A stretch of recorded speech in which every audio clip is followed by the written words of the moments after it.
শ্রীভূমি জেলার রাজাচিলা ভারত বাংলাদেশ সীমান্তে অপহরণকে ঘিরে সৃষ্টি হওয়া চাঞ্চল্যের অবসান ঘটল। অপহরণের অভিযোগে সীমান্তের ওপারে নিয়ে যাওয়া রঞ্জিত দাসকে অবশেষে ছেড়ে দেওয়া হয়েছে বলে জানা গেছে। প্রশাসনিক তৎপরতা, রাজনৈতিক প্রতিনিধিদের হস্তক্ষেপ এবং বিএসএফ বিজেপির সমন্বিত উদ্যোগে এই সাফল্য এসেছে বলে দাবি স্থানীয়দের। উত্তর করিমগঞ্জ বিধানসভা এলাকার রাজাচিলা জিপির ওয়ার্ড সদস্য সুধীর দাসের বাবা রঞ্জিত দাস প্রতিদিনের মতো আজ সকালে সীমান্তের কাঁটাতারের বেড়ার ওপারে ভারতের জমিতে কৃষিকাজ করতে যান। অভিযোগ, সেই সময় বাংলাদেশের কিছু দুষ্কৃতী অস্ত্রের মুখে তাকে তুলে নিয়ে যায়। ঘটনার খবর ছড়িয়ে পড়তেই সমগ্র এলাকায় তীব্র উদ্বেগ ও উত্তেজনার সৃষ্টি হয়। পরিবারের সদস্যরা প্রশাসনের দ্বারস্থ হন এবং দ্রুত উদ্ধার অভিযানের দাবি জানান। পরিস্থিতির গুরুত্ব বিবেচনা করে ঘটনাস্থলে পৌঁছান কাচিগড়ার বিধায়ক কমলাক্ষ দে পুরকেস্ত, উত্তর করিমগঞ্জের বিধায়ক জাকারিয়া আহমেদ, সাংসদ পরিমল শুক্লবৈদ্য, সুব্রত ভট্টাচার্য সহ একাধিক জনপ্রতিনিধি ও প্রশাসনিক কর্মকর্তারা। বিএসএফ এবং বিজেপির মধ্যে শুরু হয় ফ্ল্যাগ মিটিং। স্থানীয় সূত্রে জানা গেছে, বিভিন্ন স্তরে যোগাযোগ ও কূটনৈতিক তৎপরতার পর রঞ্জিত দাসকে বাংলাদেশের নিরাপত্তা বাহিনীর হেফাজতে নেওয়া হয় এবং পরে তাকে মুক্তি দেওয়া হয়। তাকে ভারতের বিএসএফ এর হাতে আনুষ্ঠানিকভাবে তুলে দেওয়ার প্রক্রিয়া সম্পন্ন হয়েছে বলে খবর।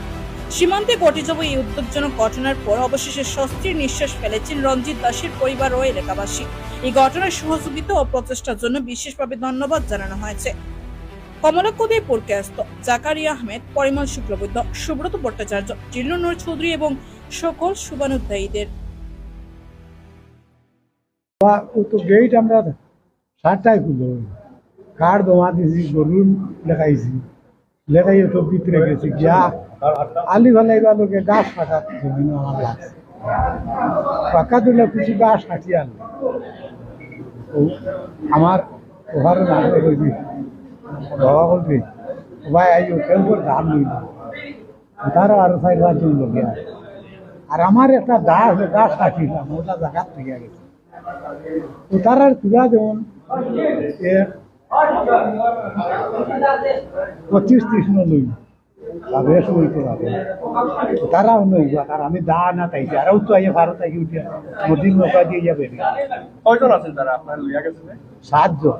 মারপিট করছেন এরিয়া? ও মাইফিট করছে অনেক বাড়ি গিয়া তো আমার মাথা বাড়ি মারি আমার ভালো লাগছে। কেন লইয়া যাইতে সময় ওই ওরা খারাপ নাকি?